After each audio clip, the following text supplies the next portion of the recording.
Hello, in this video we are going to see a very nice problem on projectile motion. Okay, see here, this is the problem. A body of mass m is thrown at an angle alpha to the horizontal with the initial velocity v0, v subscript naught. Find the mean power developed by gravity over the whole time of motion, that is time of flight, whole time of motion of the body, and the instantaneous power of gravity as a function of time. So we are supposed to find two things. A body is projected at an angle alpha, that's fine. What we are supposed to find mean power and instantaneous power. First we will find instantaneous power, then we will see how to find out this mean power. So let's draw this diagram for this question. A body of mass m. So here there is a body of mass m thrown at an angle alpha to the horizontal. This is horizontal. We throw it at an angle alpha with initial velocity v0. You see the velocity here is v0. This is in a tangential direction at this point. Okay, so v0 is the initial velocity. Find the mean power developed. Mean power here you can take as the average power developed by gravity over the whole time of motion of the body. For the entire time of flight of the projectile motion, you can call it as a projectile motion as per the wordings of the question, and the instantaneous power of gravity as a function of time. As I already told you, first we will find instantaneous power. Okay, you know this formula for instantaneous power. Instantaneous power is given by F dot V. It's a scalar product. Here F is the force which is constant in this case, because the force acting on this body is only gravitational force which is acting down, and it is going to be mg, the weight of the body. So this is constant. Dot V. V is the velocity which keeps changing both in magnitude and in direction. So whenever the velocity is v, correspondingly the power is p at that instant of time. Hence you call it as instantaneous power. Okay, this is instantaneous power. This is velocity after a time t. This is power after a time t. Right? And we will use this equation of motion.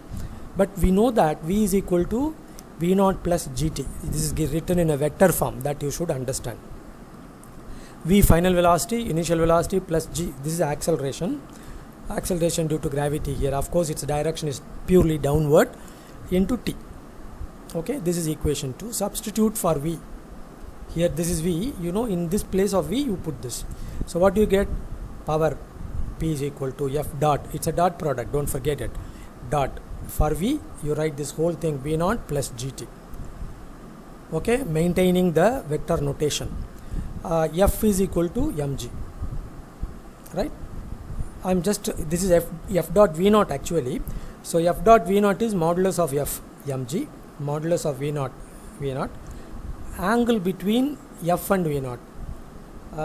This is f. This is v0. Angle is 90 plus alpha. Okay. This is expansion of the dot product. We know that a dot b is ab cos theta, mod a mod b cos theta. So f dot v0, the first term, f dot v0 is modulus of f, of course, which is weight, modulus of v0. So just the vector symbol is removed, and then angle between f and v0. That is by the definition of the dot product. It is 90 plus alpha. Right? Then f dot gt. F dot gt is again mod of gt, then cos of the angle between the two. So what is magnitude of F, force acting on the body? mg. Then again magnitude of g is g. This t as it is. Is it clear? And now here you see F dot g.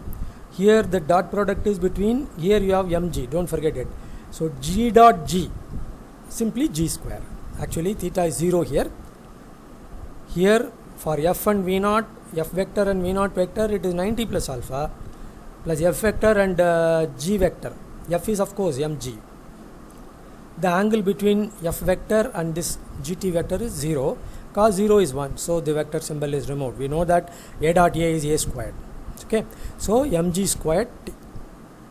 Because angle between them is 0. It is here there is no angle coming because it is cos 0 here. So cos 0 is 1. Is it right? Okay, now you see here cos 90 plus alpha is minus sin alpha, 90 degree plus alpha minus sin alpha. So we write the next step like this. What is it? P is equal to, you write this first, mg squared t, 90 plus alpha, cos 90 plus alpha is minus sin alpha, right? You keep it, mg squared t minus mg v naught sin alpha. Here this time t, you know, that should be between 0 and the time of flight. T should be between these two limits. Okay, now you can consider, this is of course the expression for the instantaneous power, right? Expression for the instantaneous power developed by gravity. This is the expression required. The second part is mean power. Mean power can be found in different methods. First we will use integration to find the mean power. You can compare it with the equation of a straight line. The variation of p with t will be just like the variation which is given by a straight line y is equal to mx minus c here. You see this mg square constant, here also mg v naught constant, of course mg v naught sin alpha constant. This is comparable to mx minus c. M slope of the straight line, which is mg squared. Instead of x you have t, which is a variable. Then the whole thing is c. Here minus symbol, here minus symbol. That means slope is y, the slope y intercept, sorry, y intercept is negative. M only is slope, okay, mg squared, right? So we are going to draw the graph. From the graph also you can find out the average power. We can even use integration method to find the average power. So by definition this is the average power. Average of any quantity is like this. So average power is integral 0 to t p dt divided by integral 0 to t dt. This is work done. This is time for which we want the average, 0 to t dt. Now take the numerator, 0 to t, but p we already got it, so I just wrote all those things. Mg squared t minus mg v naught sin alpha, this dt as it is, right? Now here you split it up, 0 to t, this mg squared outside, 0 to t, this t is there, t dt, then minus mg v naught sin alpha, integral 0 to t dt. This integral is split up and it is written like this. Now you can see mg squared by t, integral 0 to t, this is a definite integral, t dt is capital T squared by 2, the 2 is written outside, t square is here, minus mg v naught sin alpha, integral 0 to t is capital T, this is definite integral. Note that here m constant, g constant, v naught also is constant, initial velocity is also constant, right? So mg v naught sin alpha into t. Then you can see mg, this is t square here, this is t here. Here you can write it,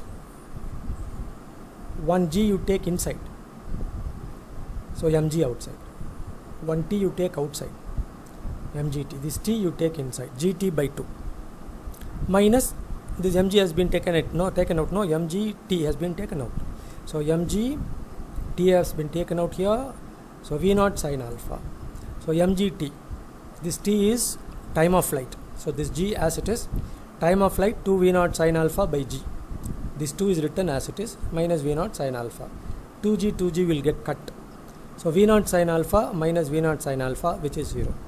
So numerator, that is work done, is 0, whatever is the denominator, the power will be 0. So average power is 0, so don't forget it, okay? Then how to do it graphically?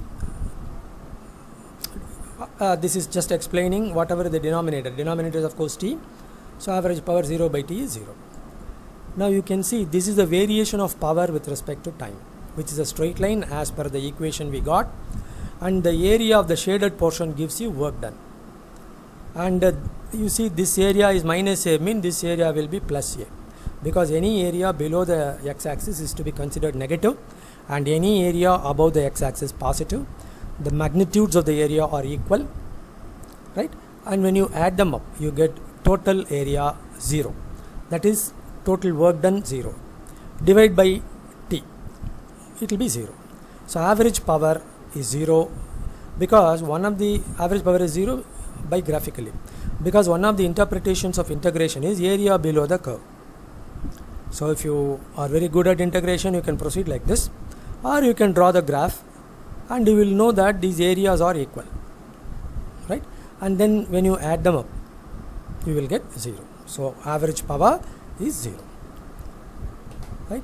Also you can find average power, force into velocity. When force is constant, average work done is F dot R is the net displacement. Starting point, final point, you join, you will get net displacement because it's only the average work done. So force is here, net displacement is here, the angle is 90. So F dot dr, F is mg. Wherever you consider, the weight is only acting vertically down.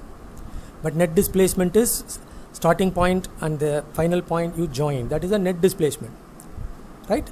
F dot r, magnitude of F, magnitude of r, cos of the angle between the two, which is 90, 0.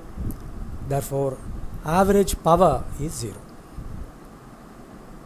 So we have proved that average power 0, mean power expressions also we have got.